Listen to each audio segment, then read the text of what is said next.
In today's video, I'm going to teach you how to split payment on Airbnb. To get started, open the Airbnb app on your phone or go to the Airbnb website in your browser. Once you're there, sign into your account so you can search, book, and manage your trip without any interruptions. If you're already signed in, you can go straight to the next part. Now choose the place you want to stay, enter your travel dates, and move through the booking process until you reach checkout. This is where you'll review the total cost, including the nightly rate, cleaning fee, and any other charges. It's a good idea to double check the final amount here so you know exactly what needs to be divided among your group. At checkout, look for the option that says pay part now, part later. Airbnb offers this on some eligible reservations, but not on every booking. If you see it, you can select it to split the timing of your payment, meaning you pay a portion now and the rest later. Just keep in mind that this does not always mean each traveler pays Airbnb separately.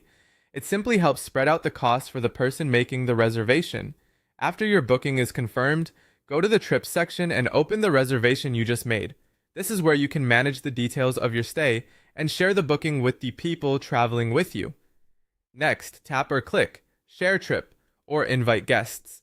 Send the invitation to each of your travel companions so they can view the trip details. This is useful because it keeps everyone informed about the reservation, dates, and location, and it helps your group stay organized. Now for the most important part, requesting each person's share. In many regions, Airbnb no longer includes a built-in feature that automatically charges every guest separately. In most cases, the main guest pays Airbnb directly, and then the other travelers reimburse that person outside of Airbnb. That can be done through a bank transfer, cash, or a payment app, depending on what works best for your group. Finally, keep track of who has paid and who still owes money. Before your trip begins, make sure everyone has sent their portion so there are no last-minute misunderstandings. A simple note in your phone or a shared message thread can make this much easier. And that's how to split payment on Airbnb in a simple and practical way.